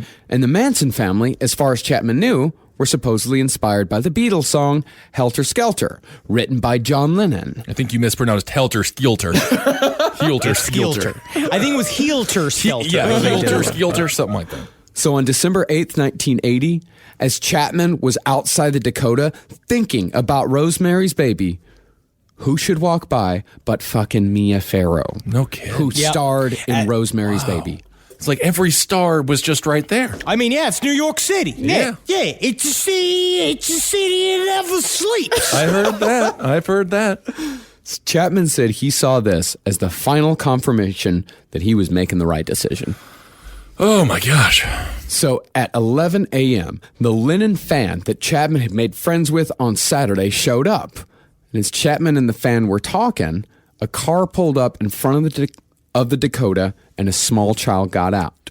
That child was John Lennon's son, Sean. Yeah, the one that he actually chose to pay attention to. Yes, the one he chose to love. Yes. Okay. Yeah. We don't have to malign John Lennon right now. This is like the one part where I'm like, it's not. You're right. And Ben, you're right. Hey, all right. You're right. Now, the fan was familiar enough with the kid and the nanny to say hello. And she actually introduced Mark David Chapman to Sean Lennon. Oof. Mark David Chapman smiled at the kid, said he was honored to meet him, and told him, "Hey, kid, I've come all the way from Hawaii just to meet your dad." Oh, my God. Oh, my God. It was kind of like the time I saw Vince Vaughn walking down the street with his kids, and I was fucking stoned out of my mind. It was like maybe 12 years ago. I was like on the street. He was walking down the street with the kids, and I looked up, and I recognized Vincent D'Onofrio with his children. And I looked at the kids, and he like regarded me, and in a moment of like awkward silence, I turned to his children, and I said, "Your father's a very talented man." You heavyweight. Was it D'Onofrio or Vaughn? Which Vince was it? Yeah, which Vince was it? Vincent D'Onofrio. It was Vincent D'Onofrio. He's too scared. I would not approach him, but don't talk to the kids. Yes, I learned to not do that. Yeah, and after this encounter, Chapman said that if that moment when he met John Lennon's like toddler son, he said if that moment didn't change his mind, nothing would. Oh my God. So a few hours later, John Lennon finally appeared outside the Dakota and stood on the sidewalk waiting for a limousine. Now, Chapman's cover story this entire time, all weekend, was that he'd been waiting for John Lennon to come out so he could get him to sign his copy of Double Fantasy. And the plan was, John Lennon comes out, pull out the gun, shoot him. But when Lennon appeared, Chapman froze. And the photographer that Chapman had made friends with that day, he actually like nudged Chapman forward. He's like, "Go, you've been waiting all day. Go, talk to him. Talk to him." Thank you, photographer. Yeah, thank you, pain in the ass photographer that ended up was the main reason why John Lennon's entire team was like, "You need fucking security," because this guy was there. He had worked his way into the Dakota several times, took photos of the inside of their apartment, got let in. Like this guy, he was very, very invasive paparazzi. Leave him alone. Yeah, and people a bit like John Lennon's management had been saying for weeks, like, you gotta get security. You have to. And John Lennon was like, I'll get to it later. Like, it'll be fine. Like, well, let me worry about the album right now. And they're like, no, you need this because of the album. Like, you have your face all over the fucking world. Your people are gonna come to see you. You need security now. And he's like, nah, I'll do it later. But the thing was, at this point, when the photographer shoved him forward, all Chapman could do was just thrust the album in John Lennon's face with the pen. And John Lennon took it, signed it, John Lennon, December 1980, and looked at Mark David Chapman and just said, "Is that all? Is that all you want?" Wow. And Chapman just took it and said, "Thank you." Yep. It was very scary. And because they walked out when he heard the voice, because it's John Lennon. And when the guy faced him, it was like, this is the face I've always wanted. And then instead of murdering him for a second, he became the fan again. Mm-hmm. He was like, this was somebody I've always loved. I've always loved John Lennon. I am one of your biggest fans. Like, and they still, that record actually, weird synchronicity, went for sale 2 days ago. The record that John Lennon signed for Mark David Chapman, it was up for auction, I think, on Monday. Mm-hmm. Yeah, it's I think a little over $1 million starting bid, right? Something like that. Now, Chapman said after that moment, he wanted to go home. He said he wanted to have the doorman hail a cab, which would take him to the airport, and then he'd hang the signed album on the wall, and the whole thing was just going to be a kooky adventure. Okay. But he said the child inside of him wasn't going to have any of that. The child was still too hurt to let it go. The child wanted to make the phonies pay. And so Mark David Chapman waited for John Lennon to return. This is why we have to cancel Young Sheldon. Because I think that Young Sheldon is going to make more of these children apparitions show up in people, because everyone trusts Sheldon. Yeah, they do. And they think that he's a good nerd, and I don't think so. I think he's a bad influence. Could be. And at about 11 o'clock that night, John Lennon did show back up. John Lennon's white limo pulled up in front of the Dakota and stopped. Yoko got out first, and Chapman smiled and nodded at her. Then Lennon appeared, and Chapman and Lennon shared a look. He's certain that Lennon recognized him from that earlier that afternoon. Well, he might saw him. He's like, "Here's that fucking weird guy again. Why is he outside?" Right. Yeah. And so John Lennon, like, he looked at the guy and it was obvious he knew something was wrong. Okay. And Chapman said there was dead silence in his head as Lennon walked towards the arch of the building. And John Lennon, I mean, every footstep was faster than the one before. And then, when Lennon's back was to Chapman, Chapman said the silence ended and he heard the voice of the child. Do it. Do it, do it, do it, do it, do it, do it, do it, do it, do it. Because that's how Mark David Chapman said it in the interviews, that it was this incessant whisper. Yeah. Just over and over again, riling him up. So Chapman pulled out his revolver, aimed, and pulled the trigger 5 times. 4 shots hit John Lennon, who took off in a sprint despite the bullet wounds. He crashed through a glass door and he collapsed. And at that moment, the child disappeared, and the weight of what he'd done finally hit Mark David Chapman. Well, because as soon as he shot him, he thought that the body would disappear. Like, he thought he shot him, the body would disappear, and then he would disintegrate and float into the book. And then that didn't happen. He also thought that he would just drop. He thought that he would just drop right in front of him and he would be able to have a moment with the body. And that's also not how killing somebody works. No, it's the it's same not how thing it when works. Ed Kemper said the same thing, where he thought you'd stab them once and they're dead. Where it's just like, no, because you don't know what it's It's not like. a video It game. takes- It's not a comic book. Yeah. Yeah, I mean, immediately things didn't go how Mark David Chapman thought they would, because he thought that the reason why he got hollow point bullets was he thought that that would just shatter John Lennon's body. Like, if you get hollow points, he knew how they worked, that they would just absolutely destroy whatever, like his internal organs, and he just go to the floor. He would curl up into a fetal position beside John Lennon, and they would disappear into the ink of The Catcher in the Rye. So in his mind, John Lennon's last words would be like, "I respect what you've done," or something like that. Yes. Like something like Yes. that. Yeah. Such a Yeah, but Lennon was nowhere to be seen. So Chapman dropped his gun, took out his copy of Catcher in the Rye, and he tried reading it, like, to calm himself down. Oh, my But he God. said the words didn't make any sense. And he said he started pacing back and forth, and he'd look back to the spot where he'd hit Lennon, because he said he kept hoping that John Lennon was fine. He said he kept hoping, like, oh, maybe I missed him. Fuck. Because as soon as he fired the gun, like, the thought in his head was, oh, fuck. Yeah, dude, your life is over. Yeah, I mean, it's what they talk about every time when someone says the survivors of suicide. It kind of it happens quite a bit, where it's like when you jump, and then the first thought is like, oh my God, oh man, I should have done that. Yeah. He knew. He was very sick. I mean, just like, people who, because, I mean, this is almost like, I mean, killing someone like this, I mean, you're essentially committing a kind of suicide of, freedom. I mean, Of it is course. a suicide of freedom, because you're not getting away. He also, there's a lot of psychological gobbledygook that because of his narcissism and because of the fact that when he signed out his last time as a security guard, he signed the name John Lennon, that there's a weird sort of theoretical idea that he had become John Lennon. And then when he shot him, it was almost an extended act of suicide. But when he didn't die too, it's like, oh shit.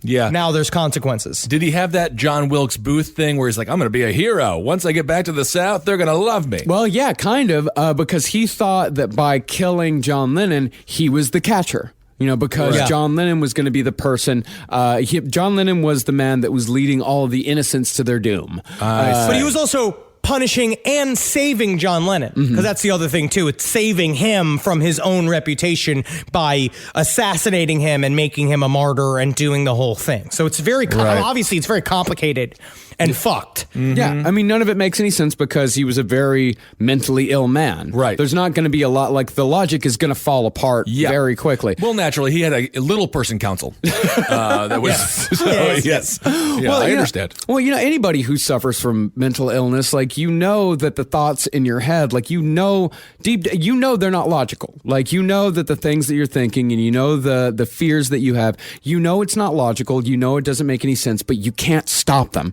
at the same time, unless you get help. And Mark David Chapman never got help. Mark David Chapman, it wasn't until he was sitting in the back of the police car watching cops actually carry John Lennon's body out of the Dakota did he know that he was truly and completely fucked. And it wasn't just that he knew his life was over. He was afraid that they were going to kill him in prison. He was afraid that the cops were going to kill him because he immediately was like, I'm sorry. Please don't hurt me. Please don't hurt me. Oh my God. Well, they took him aside. They had to throw 2 bulletproof vests on him. And so he's sitting in this answer. They're running him back and forth, trying to get him to the police station. Because as word went out that John Lennon was killed, people mobbed the area. And I mean, he was the most hated man in the world. Yeah. And so there was a moment when he said that he was with a cop alone. They had been ushering him back and forth and trying to get him back to the jail. And this cop is sitting there in a moment of silence. And he finally looks at him. He's like, why the fuck did you do this? Like got into it's like all of these Beatles fans that were cops. They were also like surrounding him, and jailers that were cops, and other criminals. I mean, jailers that were Beatles fans, and other criminals who were Beatles fans. Yeah. Yeah, and Mark David Chapman kept like casually mentioning to people like, I actually like the Beatles. Thank you. That means a lot. That goes a long way. He's like, I'm a Beatles fan, really. That's not what this is. That's not what this is about. Because That's where all this started. It's like a horrible. It's like when people post horrible things on Reddit, and then like the 8th line in. By the way, thanks for all the defenders on Reddit. So many people are very nice, but then like 8 things in, they're like, I am a fan. It's like, well, you don't sound like a fan. You sound like a jackass.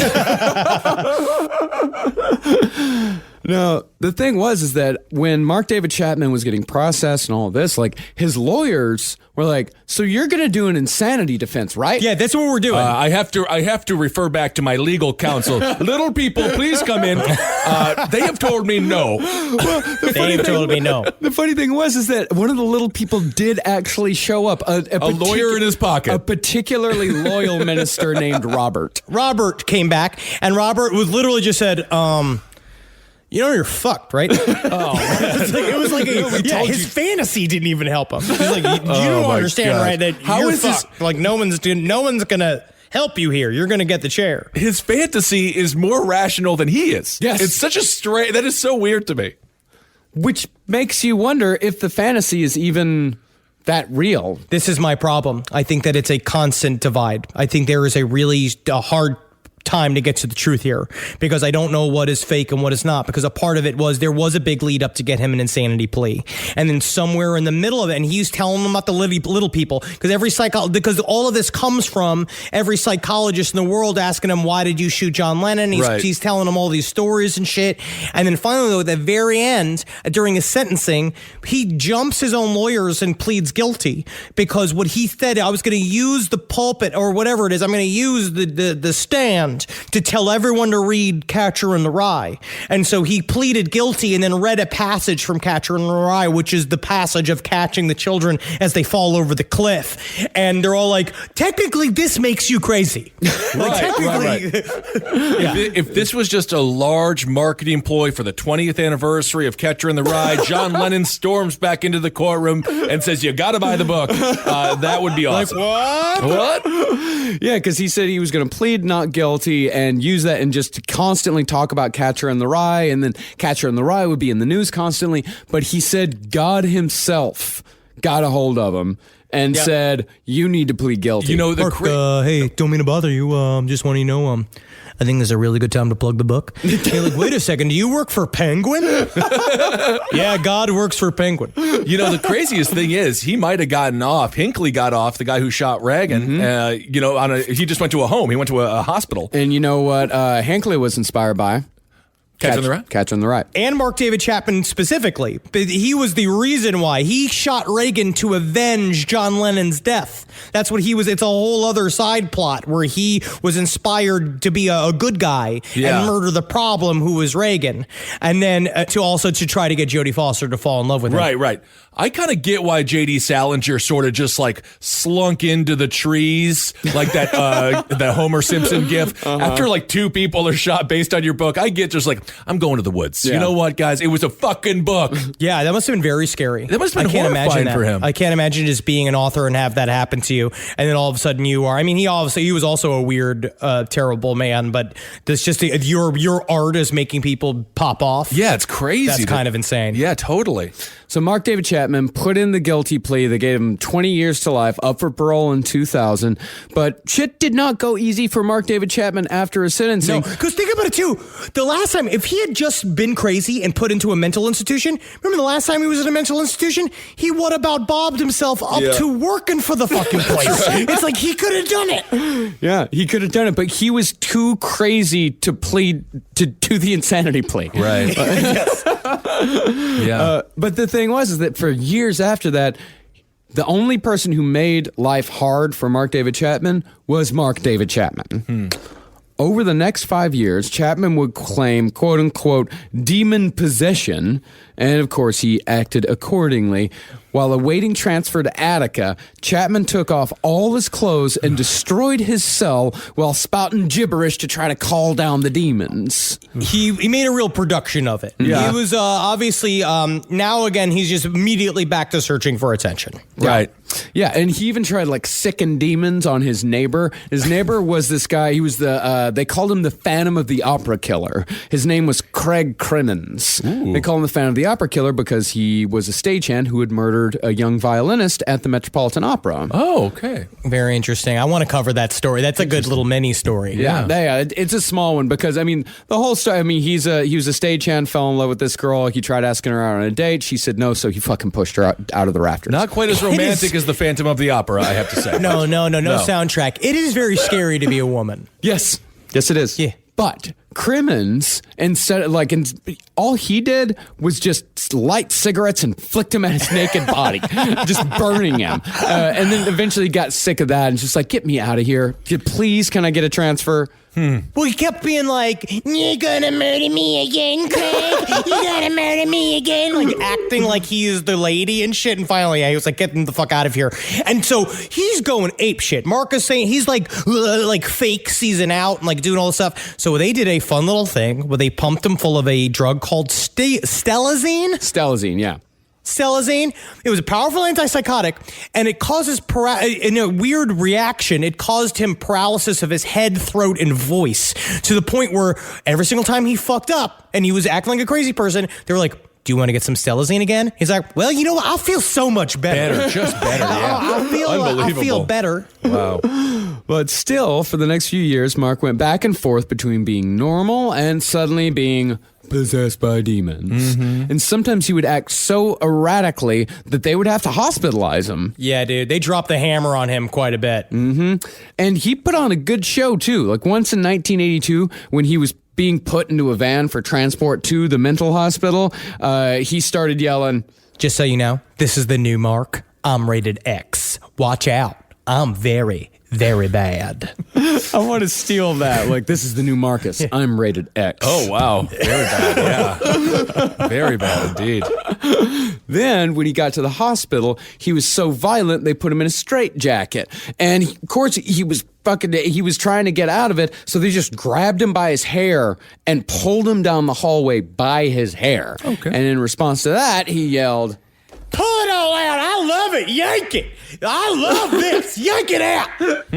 Doesn't seem enjoyable, though. And pretty soon after that, Chapman was acting up, so they pulled down his pants as a nurse brought out a needle to inject him with some medication or another. And to this, Chapman yelled, "You break that needle off in my ass. You break it off in there. Just stick it up there and you break it off. I know that's what you want to do. You break it off my snapping ass pussy. I got a snapping ass pussy." Oh, my goodness. But in 1985, Chapman says he finally got rid of the quote-unquote demons after a series of prison exorcisms. Oh. But Yes. I don't even want to know what a prison exorcism is, and nor should we discuss it. well, here's what a prison exorcism is. It's a great. solo venture. Oh, okay, good. I thought it might be. I thought it might happen in the showers. All right. Well, how he did his prison exorcism is that none of the priests were allowed to come in, so he set up a prearranged date and time with a minister who was on the outside, and so the minister would pray for Mark David Chapman while Mark David Chapman was doing his own exorcism on himself. Just cut to the minister just eating the new McDonald's like chicken sandwich, just being like, "This is really good. What time is it? Ah, that's right, the exorcism." Well, doesn't really matter, does it? Yeah, but he said it was easier because they didn't actually possess him. They were just kind of latching onto him. Oh, they I didn't, see. Yeah, because he was and a let him Christian. go. It was catch and release. Yeah, Oh, okay. All right. Yes, he said the final expectoration of the demons came when he vomited 7 evil spirits out of his mouth, and they evaporated into the walls of the prison, never to be seen again. All right. Yeah, so now he's great. Now he's healthy. Now, one thing we've heard over the years, and one thing that we've actually talked about on the last couple episodes a lot, is that nobody's really been able to diagnose just what illness Mark David Chapman suffered from. But Henry has a theory. In the documentary The Dangerous Son, there was one kid in there that had he was very sweet boy, but he had a form of autism and also a form of a thing that they called a schizoid personality disorder, which is something I've never really heard of. It obviously sounds very vague because it is purposefully vague. It's kind of made to be someone who is a dissociative personality. And it was this kid he suffered from autism, and when he'd reach emotional peaks, the schizoid personality disorder would cause him to break from reality. He'd have visual and audio hallucinations, and he would become homicidal/suicidal. I think that there's something in there because I don't know whether or not, because I try to really look up if Mark David Chapman had autism or if they discovered it after the fact. I know that there are, Marcus did a breakdown, but I think I'm somewhere with it, but I don't know. Obviously, I am not a psychologist, but it just sounded right. Yeah, I mean, we can look at some of the signs, like as far as the autism goes, like Chapman checks a couple of boxes here. You know, he gets upset over minor changes. When he was a kid, he would rock his body back and forth constantly. He'd have trouble understanding other people's feelings, not to mention the whole obsessive interest thing. Yes. And then there's the schizoid personality disorder, which, like Henry says, it's very vague, and there are some parts of schizoid personality disorder that are the complete opposite of what Mark David Chapman had in his life, because it's not a narcissist. It's not necessarily like a narcissist thing, but it's vague. And there's actually a lot of psychiatrists say like, nah, actually that doesn't exist at all. It shouldn't even be in the DSM. It's just them trying to figure out what to say to somebody who pops off, who like what do you say to someone who has these things? Right. Yeah, it's like it's one of those things where it's like, well, we don't really know how to fix it. So schizoid personality disorder is kind of like It's a catch-all. It's like you're fucked. I Yeah. mean, it's essentially you're fucked. What psychiatrist? I've been paying you a lot of money. You could have gotten to that a little earlier. Thank you. I'm fucked. That's it. Official diagnosis. Well, some of the signs of that is like he'd choose solitary activities. Like, remember when he was in the mental hospital the first time, they said that he would sit there and he would fantasize about going to prison. He's like, I could just go to prison. I could be alone. And that would be fine. That would be great. He also had little or no interest in sexual experiences. He was afraid of the warm wetness. He showed emotional detachment, and he had an elaborate, exclusively internal fantasy world. So there are some boxes on here. Yeah, that he checks absolutely. on both of these. So it's like Mark David Chapman. I mean, I don't know. I don't know. Who I think it's very interesting. I think Henry really hit something cool on this one. Yep. I'm gonna say something ain't right. Something ain't right. Something ain't right. Some ain't right. That is for sure. But all this shit still didn't stop his wife from loving him. As soon as Chapman was transferred to Attica, Gloria moved there. Yep. And still lives there to this day, where they are allowed one conjugal visit per year. She is still with him. Wow. And so far, Chapman has rightly been denied parole 9 times. Okay. Mostly due to the efforts of Yoko Ono.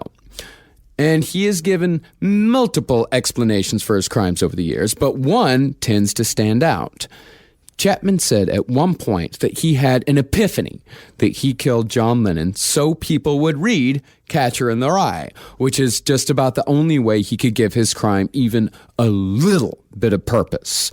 But really, Mark David Chapman was just one more asshole who couldn't make anything, so he had to destroy someone who did, all to make himself feel better about his place in the world. All right, Mark David Chapman. Interesting stuff. It's horrifying. In his last parole hearing in 2016, he finally admitted that he did it all for attention. Yeah. Wow. Which is they took till now. It took to 2016 for him to say something like that. That even made sense. Yeah, this one's and that makes all the sense. Like that makes a lot of sense. But there's a lot of other things too. It's a huge action just to get attention. Like, I mean, obviously you have to be very ill to think that's what you have. Yeah, to you could also do be like a mystery pooper type, and then you're like, I hope they bust me soon, like that vice principal. Oh my God.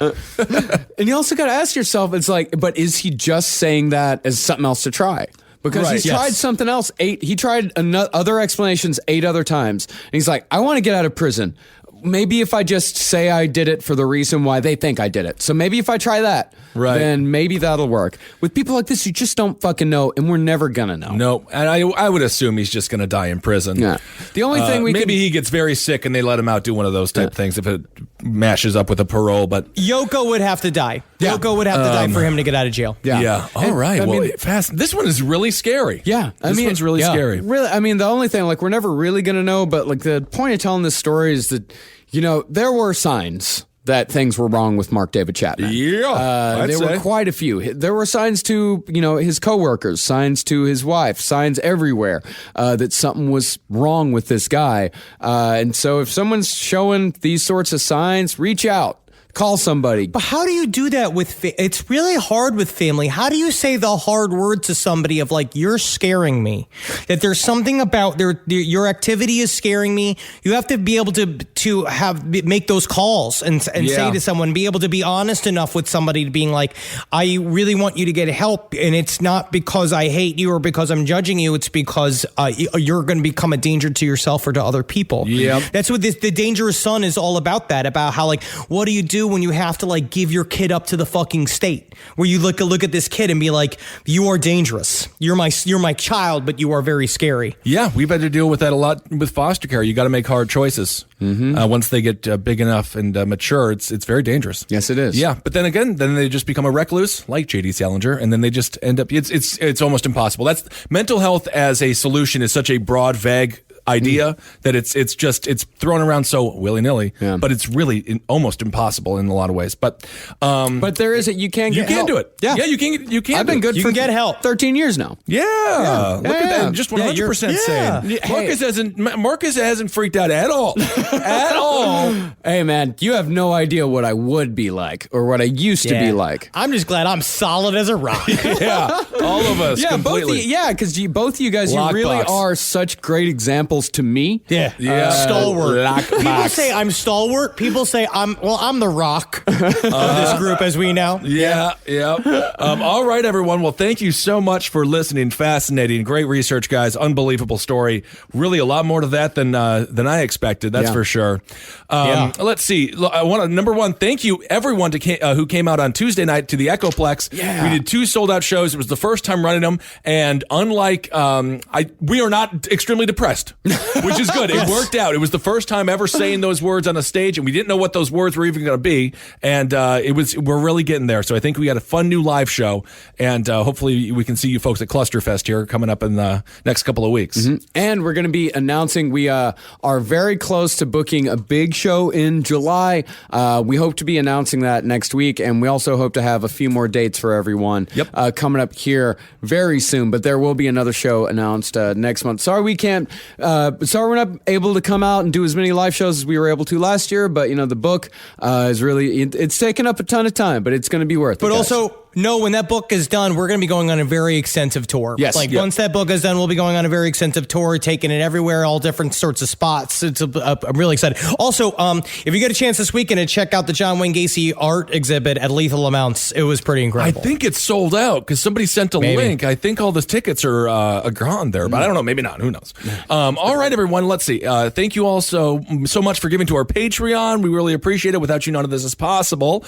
And is there anything else we want to talk about? No, just can't. Follow us on all our bullshit at Twitter, at Henry Loves You, at Marcus Parks, at Ben Kissel. Follow us on Instagram at Dr. Fantasy, at Marcus Parks, at Ben Kissel, the number 1. And follow us on the infiltrated social medias that control your thoughts. Yeah, get off LP it. on the left. Yeah, break those sometimes. You got to break the stream there sometimes because folks are drowning. As a matter of fact, Henry made a great point how the internet is our subconscious, and naturally there are just so many depressed people, and the internet is basically just a reflection of that. Of that which is depression. of that depression, which that's why every time you go on it, you're happy, and then every time you leave, you're depressed. Yep. It's just every fucking time. Every time. And we all just fall into the same fucking trap constantly.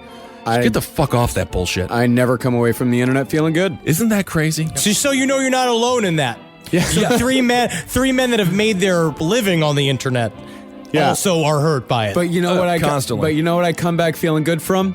Podcast apps. Oh, there it is. Yeah. There it is. Come back learning something. Absolutely. All right, everyone. Hail yourselves. Hail Satan. Elgin. Magustalations. Hail me. Don't bother Satan.